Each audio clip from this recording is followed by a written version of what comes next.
Hi there, this is Charlene Burke with Grow Because You Know. That's www.growbecauseyouknow.com. Welcome to Morning Mindset Cafe, where we are gathering to discuss, are you interested or are you committed? So I was explaining to one of the people here in the room with us today, Ron, that when I was planning out this week's topics, I was thinking of him. And I thought of the many times he had come on previous shows and shared what commitment looked like and how he at the time was outlining things for 2016 and how to grow his business and what he was going to work on and what have you. He didn't share those details with us, didn't need to. The fact was that most of us remember him sharing, well, this is what I did, and I outlined what I plan to do and what I think it's going to look like. Shortly into 2016, he found the time, I believe it was January, it could have been early February, came in the program and shared that he's not overloaded, but by gosh, he is busy with new customers and new programs because that which he put into place is working. And I got to thinking about him and I was like, well, yeah, that's what successful people do, right? We make a plan and we put it into place. But what does that mean? And really, it comes down to, are you interested or are you actually committed to making something work? And then I got to thinking, well, what does that really look like? Well, I mean, we feel committed, right? We get really excited about a new opportunity. There's a new way to do something. There's a new thing I can put on my website. There's a new product that I could sell. It excites me, so therefore it must be good. Then we can quickly lose interest because it takes a lot of work. And after about 90 days, we're not making quite the money that we had hoped to make. But something else catches our eye. Or what can happen is we don't think through it. And yes, we are on the one thing that we want to focus our attention on. But all we did was say, oh, this is really exciting and this is really cool and a lot of people are making money at it, so I'm going to do it too. And when the going gets tough, we start backing off and bemoaning our fate and feeling stuck. We're not sure what the heck's going on. Everybody else is doing well. What's going on with me? I don't get it. You know? I think it shows up in a lot of different ways. For me, it showed up in lack of interest after a period of time. It wasn't as exciting. This isn't related to growing my business as much as when I was out in the working world. Jobs that I had sounded really good. Pay was pretty good, met the basic criteria, but I didn't look any deeper. I didn't look any deeper. It was, oh, it's a job. Well, let's go in and do it. And then, oh, really? Blech. And then I had a job that I actually, and this matters because it makes sense with my business. So then I graduated again I went back to college and got some additional degrees, very specialized training, because I was an adult now and I figured out this, I think, is what I want to do. So I committed to going to school while I was working and other things, and I finished out my couple of degrees and started looking for work. And the difference between that job search and the others beforehand was that, well, that looks interesting. What does it look like to actually do the job? And so I would talk to people who were actually doing the job. And then I got recruited by a company, and I said, listen, is there a way that I can speak to existing or retired personnel who did this job you're recruiting me for? And the manager was quite surprised, but he said, sure, actually, I think I can get a hold of some people. And in a couple of days he did, and he said, they agreed, here are their phone numbers. And I called them and I said, what is it like to actually do this job? And I found out some changes that were in the works, right? I'm being recruited and I can't expect it to be exactly like it was because, and I investigated and my interest grew. And I said, I made an informed decision and I joined that company. And it was, honestly, it's the best job I'd ever had. Most fun I'd ever had at a job. Well suited to it, did really well in it. And then, like what happens with most jobs like I had, they had to let go of a couple of us. And so I was one of those that was let go. And that's where I started understanding how the informed decision can lead to being committed or to determining if I was just interested or if I actually could commit to something and what that means. So that's one way that I can express how it looks. There's a saying I've got here on our question area that really boiled it down for me when I came across it. And I said, oh yeah, committed people achieve greatness. Interested people struggle and live a life of mediocrity and can't figure out why they feel stuck. That's how I opened the program, kind of describing shiny object syndrome, describing how you lose interest quickly in something. So I invite those of you in the room, join me in the seat, and let's talk about what comes to your mind when you're thinking about commitment versus interest. I am going to me, say that when I say committed people achieve greatness, in my mind, when I used to think a different way, that meant that the greatness was at the level of notoriety, infamy, being famous, celebrity status, all the outside things that can accompany doing great things. And I don't believe that's true. I believe that committed people achieve greatness in their daily life and in their impact on the world, be it social or financial. They solve a problem in some capacity, and they're able to stay committed to solving that problem.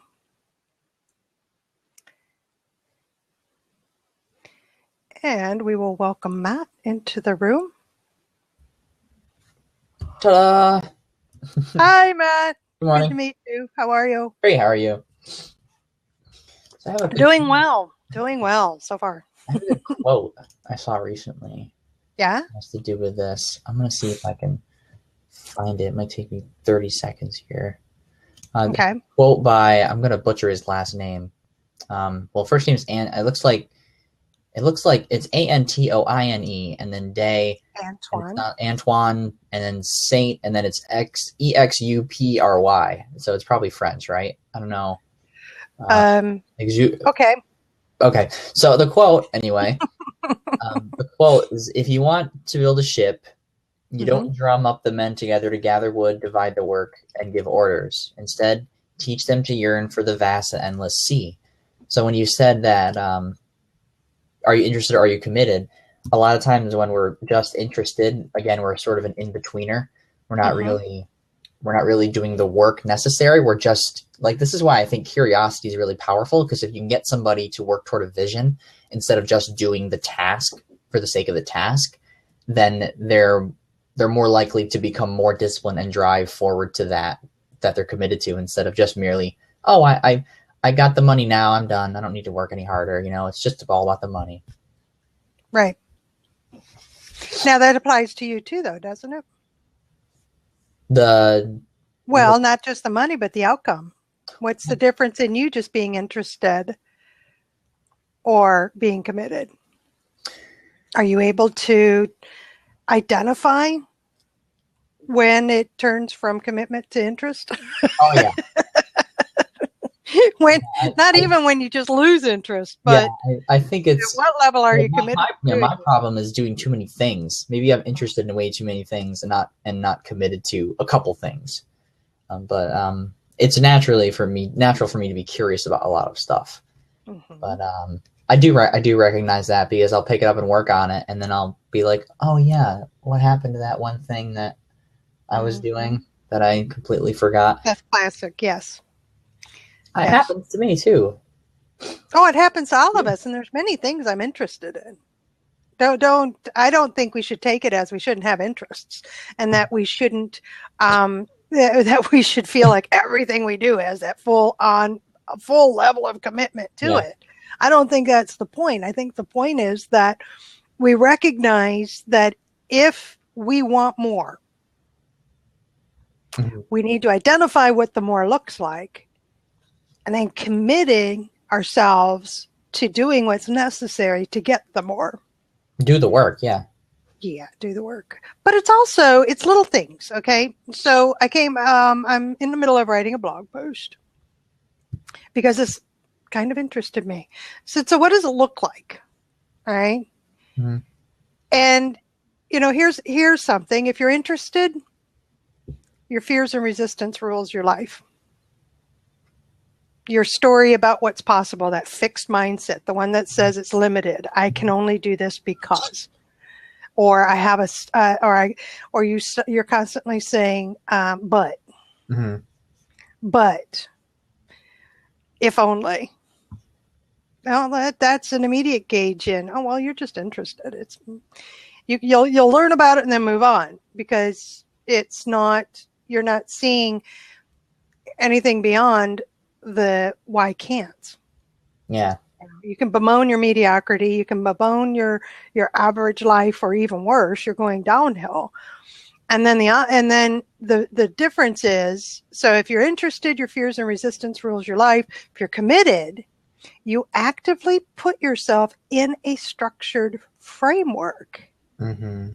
When I came across that statement, I loved it because that clearly defined it for me. It's in that framework, structured, I'm able to invest in ways to get out of my limitations. Mm-hmm. I'm able to, within now I have a structure I'm focused on or working within, and it guides me to change my mindset, to remove the limitations, to see more than what I have in front of me.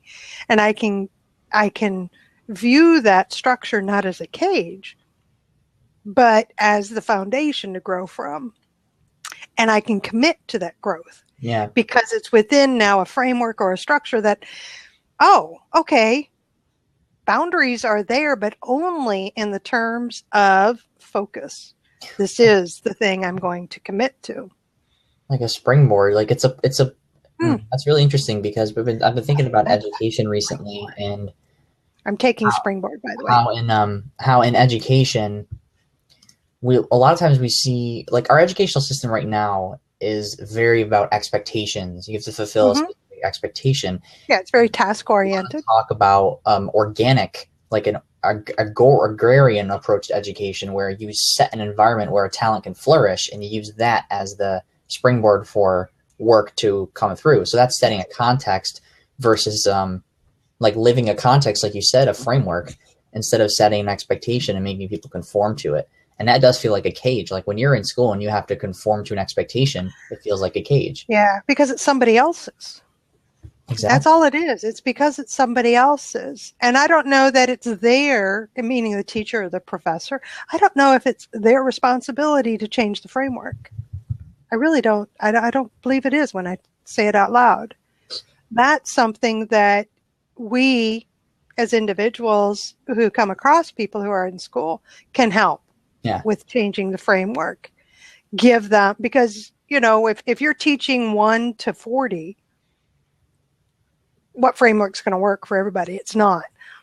But if you, like you, all right, so you've been in leadership development for many years.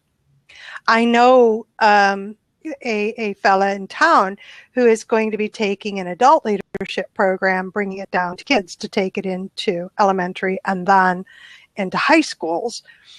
And essentially the focus there is that we're going to change the framework. He didn't say this, but I'm going to take it back to him because I think it'll work for him. Mm-hmm. He's going to change the structure, the framework of how these kids are thinking. That, of course, the teacher has to tell you, you need to get so many things correct to pass the test. You just have to. These are the things you have to learn. This is what I'm here to do. I'm a teacher. I have to teach you these things. Mm-hmm. But you can take the kid and teach them how to change that framework so that it's not just learning for learning's sake, but there is a purpose to it. And I can use it to grow from mentally and to begin to see where I might be able to take this in line with my talents I'm starting to develop or to identify. How exciting is that? Yeah, that's really exciting because a lot of the educational system is behind because of the frameworks in place. Uh-huh. I've blogged about this a little bit. Like our philosophy about how we learn is improving, but our framework can't adapt faster than our philosophy can. So that's why the school system is still behind and for last century instead of now. And like one of my teachers, my AP English and composition teacher when I was in high school, she really approached the classroom as a creative environment for her AP students to create projects, to create words, to have discussion. Her favorite saying is sometimes I make a Socratic circle in the classroom and I draw a little mind map and she has every student on the mind map.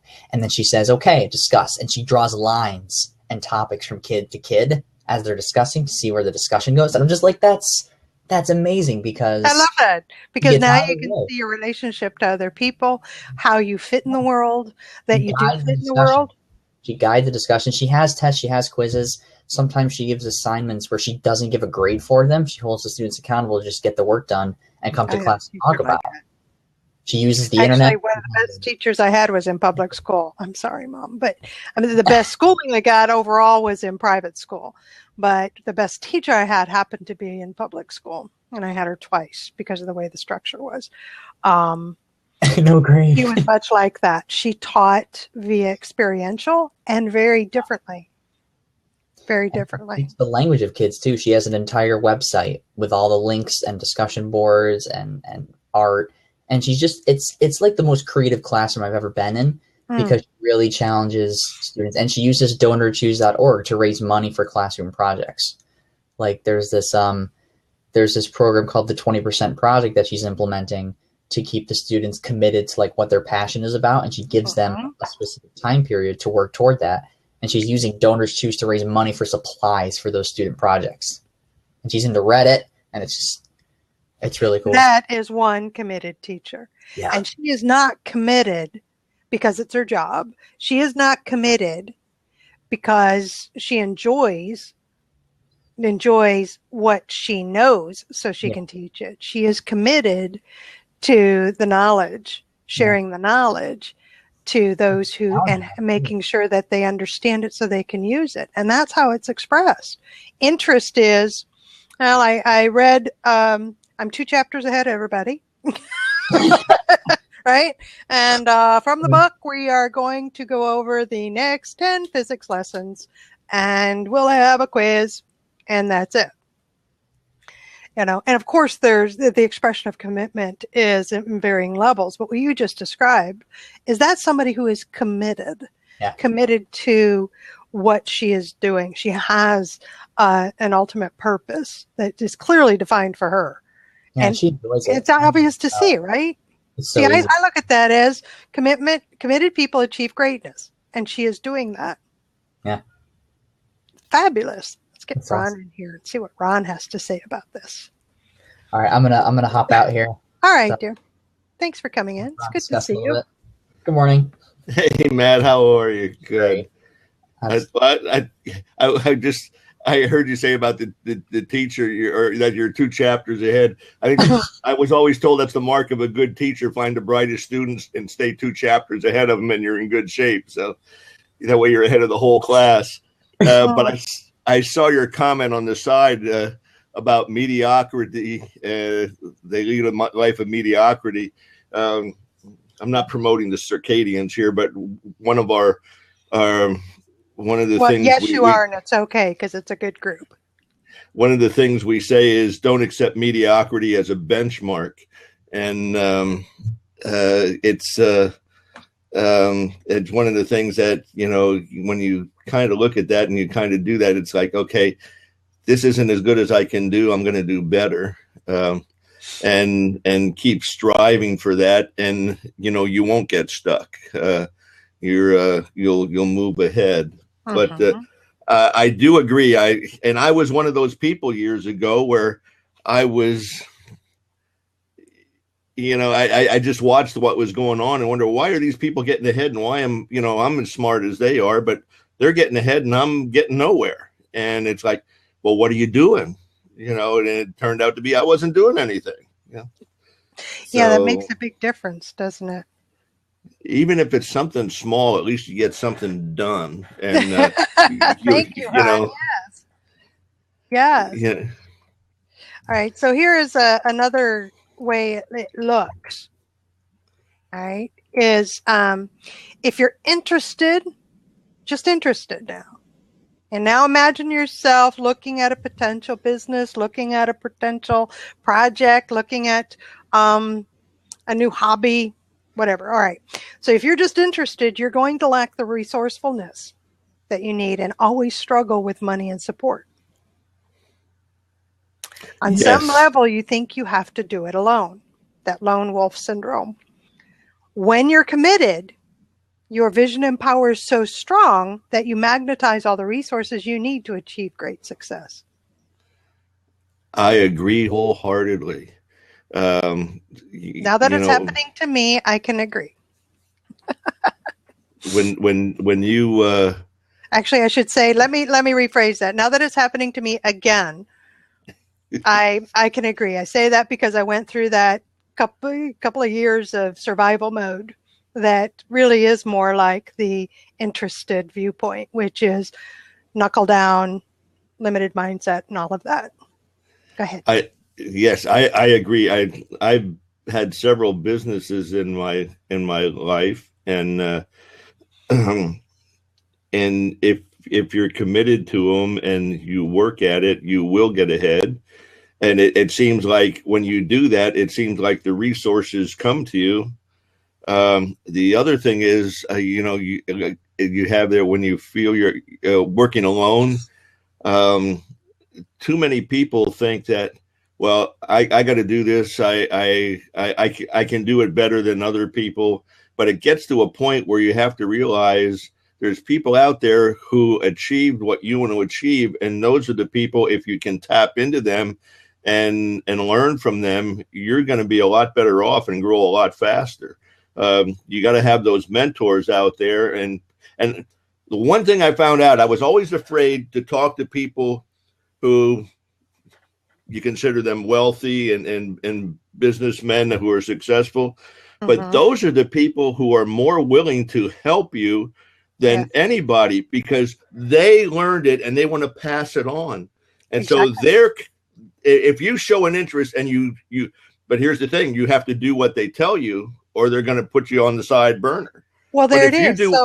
Now, are they going to stick with you if you're just interested? Because that's what you just described, is I'm going to come to you, Ron, you're successful, and I want to know what it is that you are doing.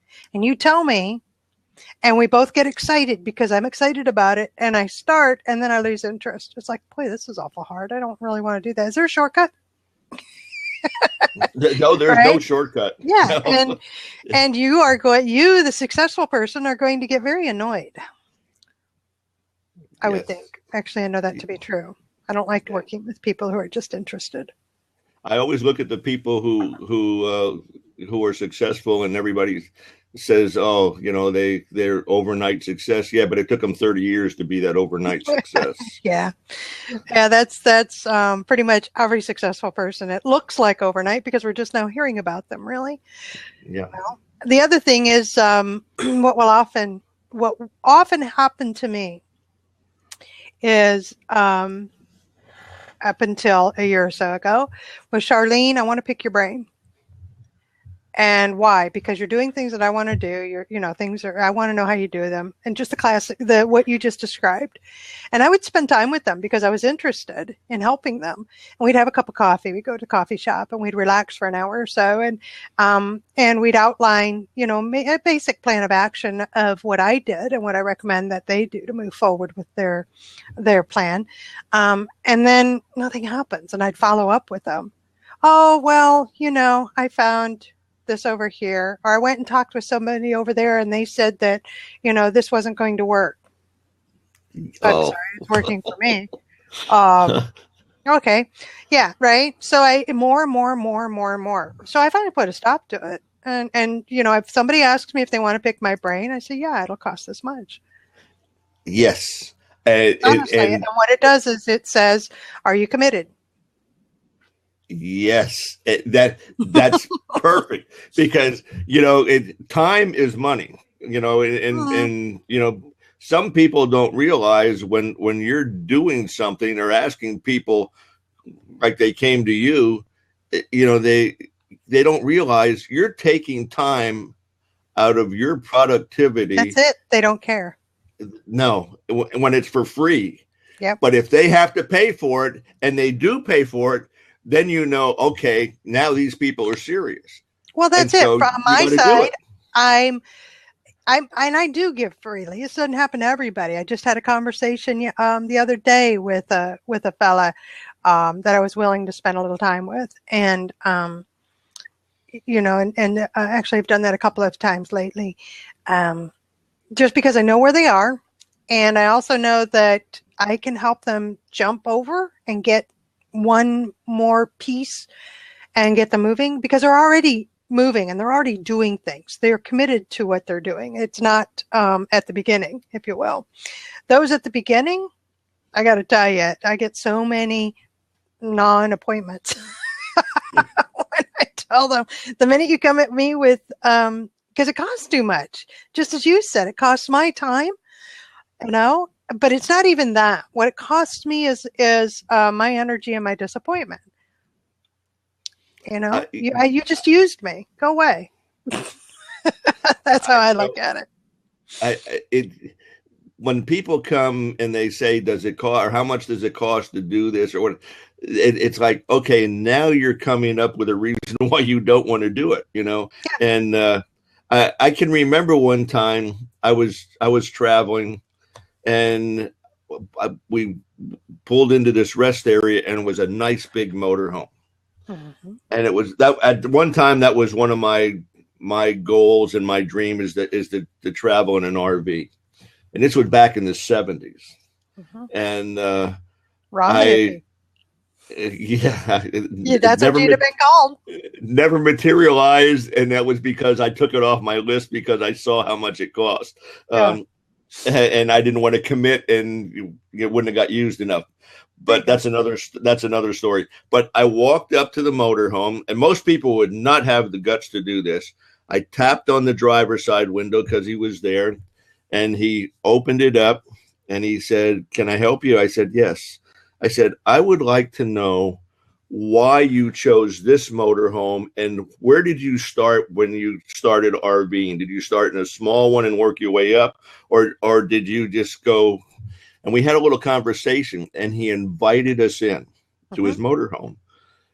And at the end of the conversation, he says, he said, "I don't invite people into my motorhome very often." He said, because usually the first question out of their mouth is, "How much did it cost?"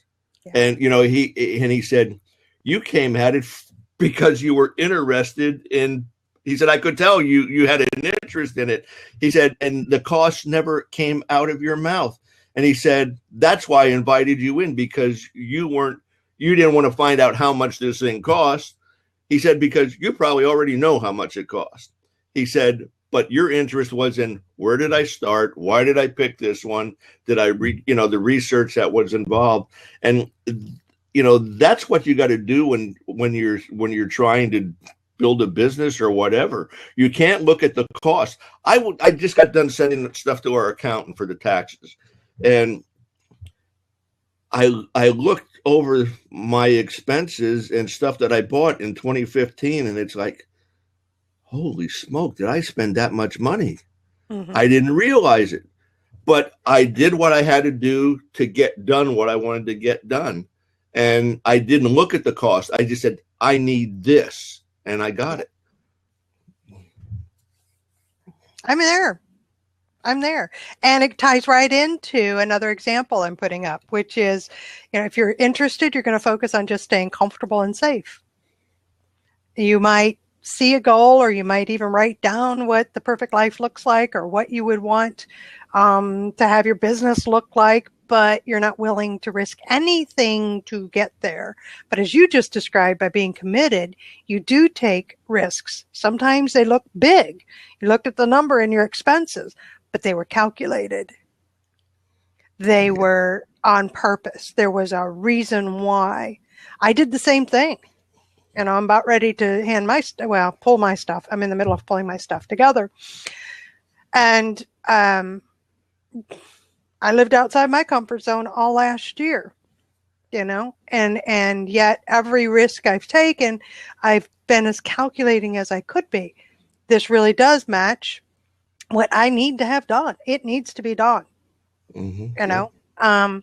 Not cost be damned, but don't let cost stop me, because then you take a look at the cost. Here's a suggestion, or however you want to take it. For me, it's usually, this is how you do it. You say, well, how much is it going to cost? It's going to cost $8,000. So how do I get that so I can get it done? If I can't write the check, if it's not, immediately available, if it's not fluid. All right. So how do I get to that so I can achieve this? Not, that costs too much, so I can't do it. So, and then it comes into, if you're committed, you're willing to ask the question so that you can figure out, and like you said, go to somebody else, ask the question of somebody else. So how do I get this? I need this. How do I get it? Right. One of the things you have in there, it says, are you willing to risk anything to get there? And are you committed? One of the things I can pass it forward, because it was passed on to me, was take a look at your life, look at the end of it. Where do you want to be when you're this old, the lifestyle you want to live, and work backwards? And then break it down into, what do I have to do now in order to get there, to have the income and the time availability to do what I want to do in my later years. And when you do it that way, it puts a whole new perspective on it. You're not just, okay, I'm working here, I'm going to have this business. Okay, what's the end goal? Work from the end goal and go backwards and say, here's what I got to do each day, and break it down to a day or by the hour or whatever. But here's what I got to do in order to get to where I want to be at the end. See, that much work will indicate whether you just have interest or commitment. There you go. How much work are you willing to put into the planning side, right? Yep. How interesting is that? That's an excellent way to do it. And it goes past the idea of, do I want to live a life of regrets? Well, it sounds really good, but what the hell is a regret? What does that look like? Why not? What does it mean? It just means I feel bad at the end of my life. Well, how can we stop that from happening? Let's go a little deeper than just saying, I don't want to have any regrets. Well, I also don't want to have regrets now, right? Now, for jumping into things too quickly, or doing what's not suited to me. I think that's what it boils down to, because I know many who actually will jump into what I view as high risk situations and come out smelling like a rose. That's exactly how they work. They calculated it much more quickly than I did, that it was a good fit for them. I just, went about it a different way than I do. But to me, it looked like, ooh, you're taking huge risks. I used to do this when I used to say this to myself when I saw property development people in commercial properties.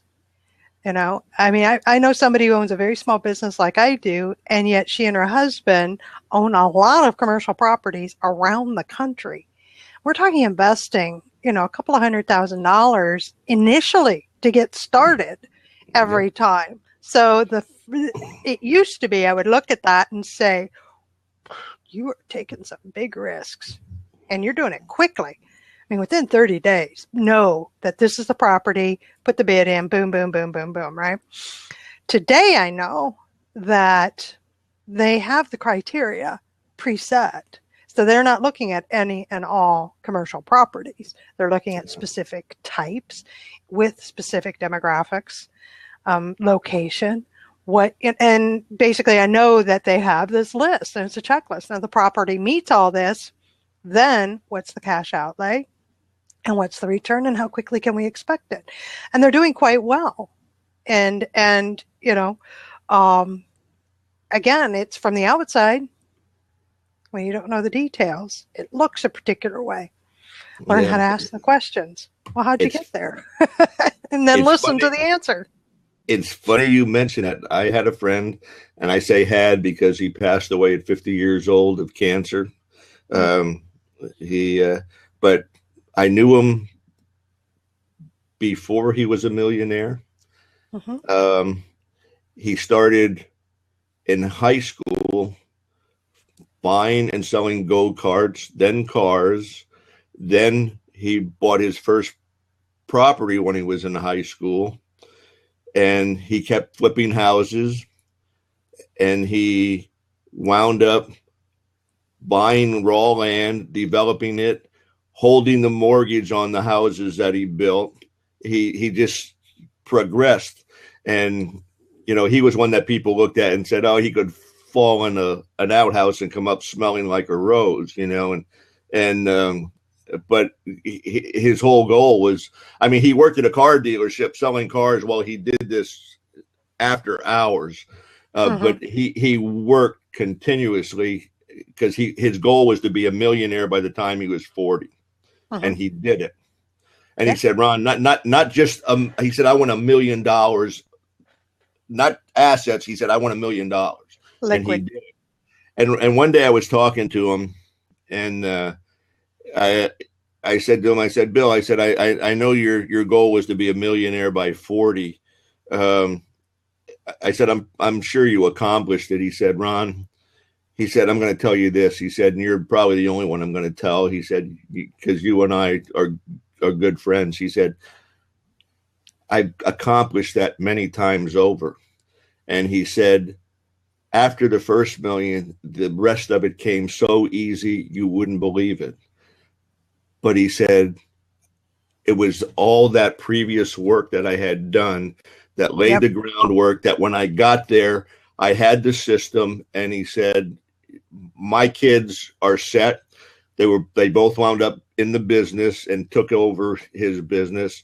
He was in his 30s. He built a house where I wound up living up the street from him, about 5 houses away.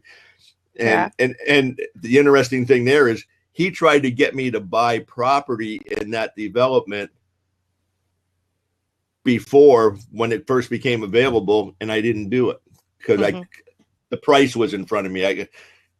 You got stuck. But I wound up buying. Say, I'm interested, but I'm not willing to commit to that.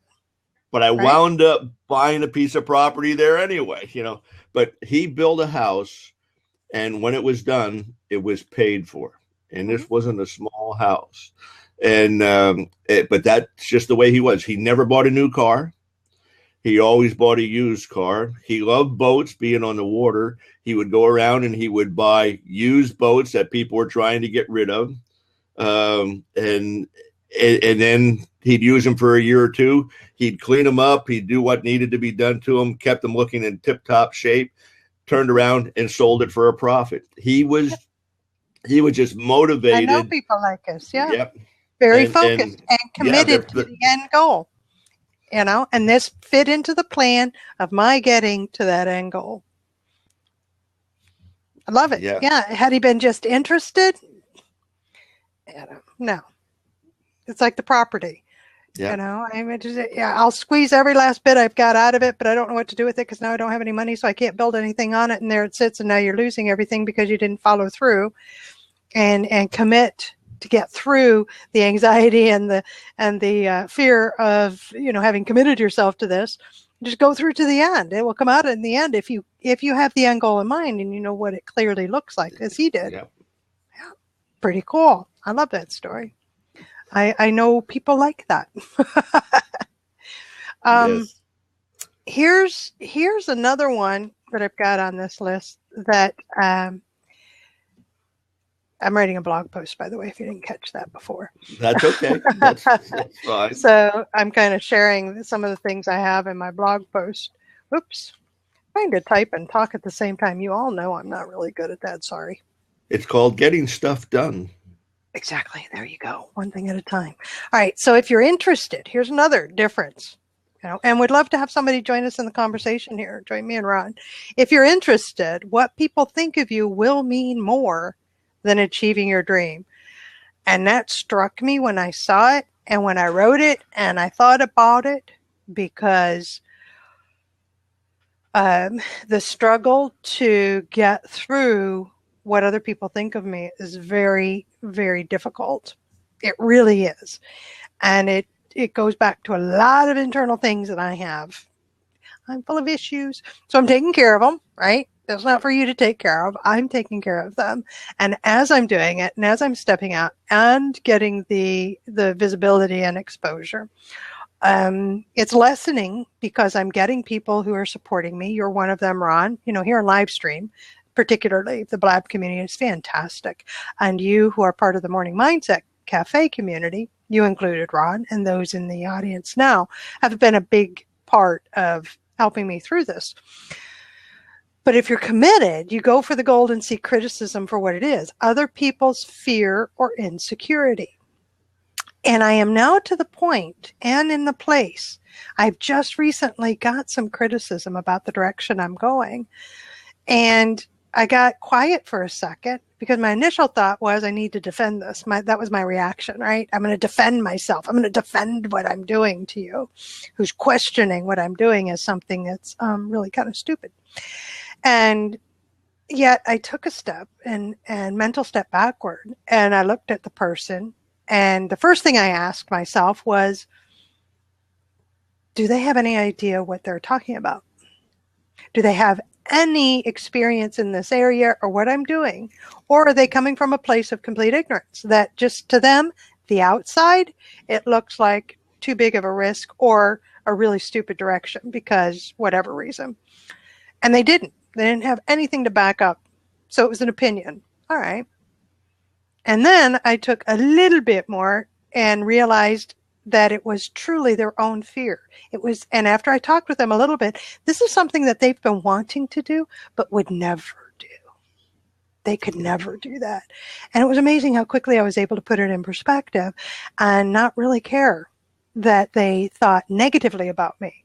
But instead I was able to turn around and say, well, when you're ready to get here, come on, we'll talk. But if not, that's okay. And completely ignore what they had said before. I'm telling you, it's a big deal. It's a big deal. But it also was clear indication and can be a test for yourself of, are you just interested and will you stop because other people are saying things that you don't want to hear? It's interesting. I agree with that 100%.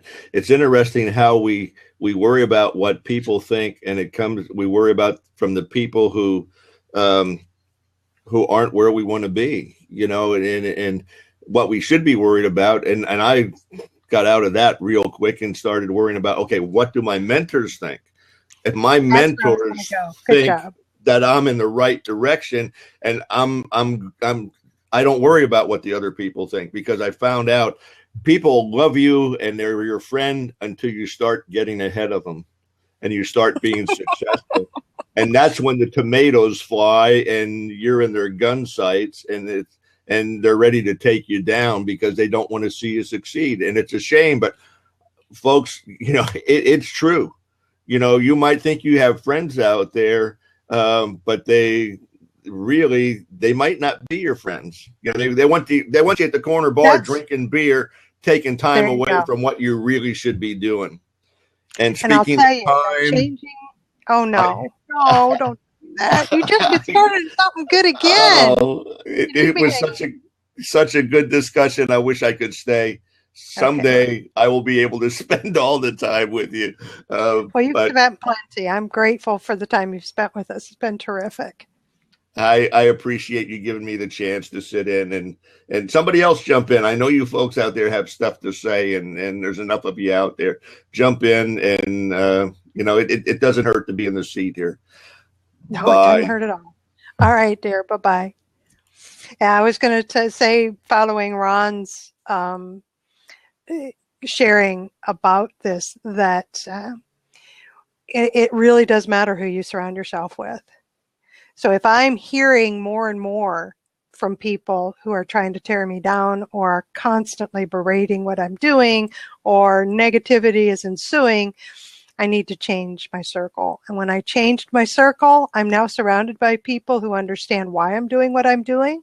And if they do have something negative, it's in my best interest, rather than just to expound well, I don't understand why you'd be doing something like that. Could be, I understand why you're doing what you're doing, but I'm not understanding why you picked this particular path. Can we talk about that? And that way they're available to me to help. So mentors, inner circle, trusted advisors, mastermind alliance, whatever you want to call it. That's what I've changed them to be. Good morning, Will. Good morning, Charlene. How are you doing? I am well. Good to see you. It's good to see you as well. Good to see you as well. What do you think? You froze up. Commitment. I froze. Okay. Now you're not. Now I'm back. Okay. Now you're back. Awesome. So I'm having a great morning doing work, and but it doesn't feel like work, does it? No, I'm very. When you're committed, isn't that funny? When you're committed, it doesn't feel like work. It is kind of weird. I guess it really takes some getting used to, especially you're an entrepreneur, and most people are like Monday or you got to go to work. For me, it's like, man, I couldn't even sleep last night. I was like, man, there's so much I got to do. I want to go do it. I was like, no, I need to sleep at least 8 hours or something. Yeah. But yeah, and so I ended up getting up, doing some work, got me some food so I can go back to sleep, and then went back to sleep. Now I'm back up. But anyway. Commitment is so important.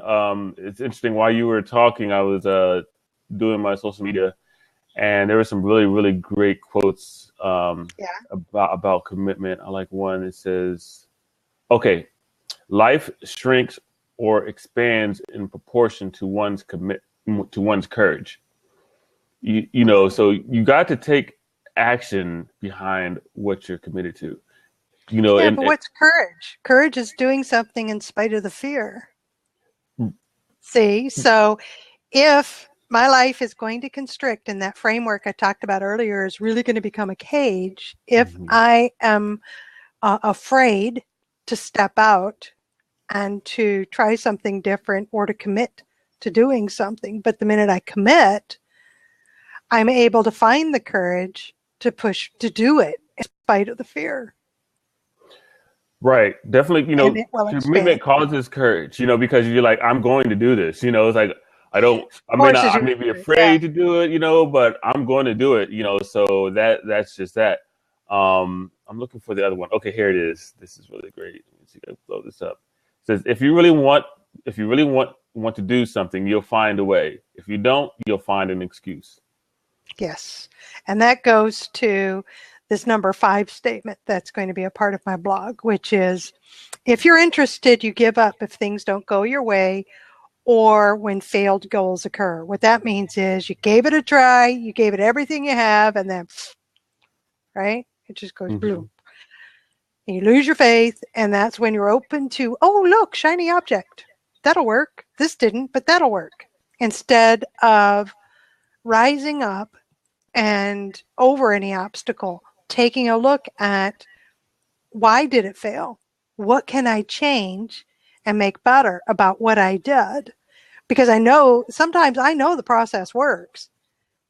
I just need to make some minor changes along the way before it really works well for me. I mean, a classic example, just to throw it out to somebody, is a webinar. It is not the easiest thing in the world to conduct a successful webinar. Successful being that you put the measurement on it. For me, it is I want so many signups after this webinar. Recently, I did a webinar with a project partner. And in my opinion, even when we got going on it, I knew it was going to flop. With the challenges we had to overcome for technology, the lack of people, her battling a cold. I mean, it was just, but we committed to doing it. So what instead we committed to, instead of really selling from the platform, the whole energy changed between the two of us. And we committed to just giving the best value possible. Here's the information. You do it. And that's even evidence at the end of the webinar, which is the call to action to purchase, which is like, if you really want to, you can. It's just bad. But on the side of a sale, on the side of quality information being given, that part was taken care of. So we could just completely stop and say, well, that's it. That's just not going to work at all. But that's not true. She has recovered from and turned into a severe flu. She is on the road to recovery. We're planning to redo a webinar, and we'll do it live again. And this time it'll have a different energy, and we will change a little bit on the way we approached it. And I have no doubt it will work well. That shows that I'm committed to the project, right? Right. We're not just going to let it set aside and forgo it. One time, are you kidding me? It might take 4 or 5 times. Okay. and right. And I think it was Ralph who said, something about the overnight success. Ron, yeah, about it may seem like overnight success after they've been working all their life, and so I've only been working on it for 40 years. right, and so yeah, it's like we see success and and it looks like oh they just tried it and it worked. No, they tried it and they failed. They tried it, they failed. They tried it, it failed. And then they tried it and it worked. So it's definitely having a deep desire. And I also like Ron when he was talking about the plan from the complete end goal, meaning like what do you want your legacy to be? What do you want to be remembered by? Yeah. And work back from there. That's actually how I set my my life plan and all that stuff up, earlier this year. And it's been working wonderfully, and because it helps you push through everything. It's like this is what I'm going to be remembered by the world, my family, community, and all that. And so for me to be able to do that, just like you said, what's the immediate next step that I can do moving forward to that goal, and I push in a lot of times that immediate next step may not be the most pleasant thing to do. However, the end goal is very important to me. You really can't set a goal like that without it being huge, big to you. It's got to be big. Yeah. Oh, absolutely. Okay, I'm gonna jump back in. This is my dad. He's calling me. So all right. Thanks for jumping in. Mm-hmm. Appreciate seeing you. Appreciate your words. Good stuff. Good stuff. Anybody want to jump in for the final few minutes? I'm looking at my potential blog post here and seeing if there's another. This one is me all over. This stopped me from doing the kind of business I wanted to do. Kept me in fear. It was a perfect excuse to be in to not do anything, honestly.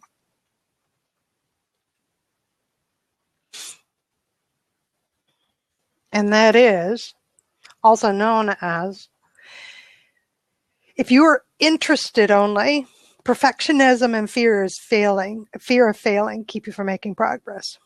You have this idea in your head that something has to be perfect. Now, here's what's interesting. If I'm pushed to describe what perfect looks like, I often can't describe it, but it has to be perfect. It has to be just right. And you spend more time paralyzed and figuring out how than you do generating results. Oh my gosh, that was me all over the place in one particular instance of actually when I was first starting this business back in 2008. Then I had to learn that 80% was enough. 80% of done, 80% of the information, 80% of what needed to happen, needed to be in place to get going was enough. Now, sometimes it does need a little tweaking to determine what 80% looked like. But an example is, here's an example. So I was working with a friend last summer on the launch of a website, and she didn't have an end date in mind, but it was going to be a membership site that had multiple paid members,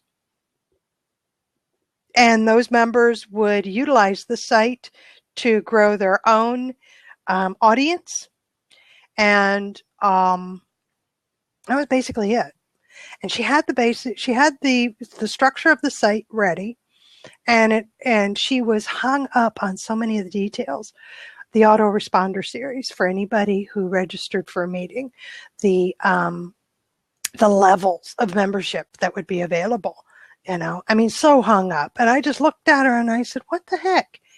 I said, enough. Is it ready to hold this page with this information? She says, yeah. I said, then launch. You can work on the other stuff. Launch. And she kept, no, it has to be done. No, it doesn't. No, it doesn't, because let's think about what's the end goal. The end goal is to have a website that can house video and house, it's Network Live Virtually is what it is, can have a host site, a host page. I'm a host.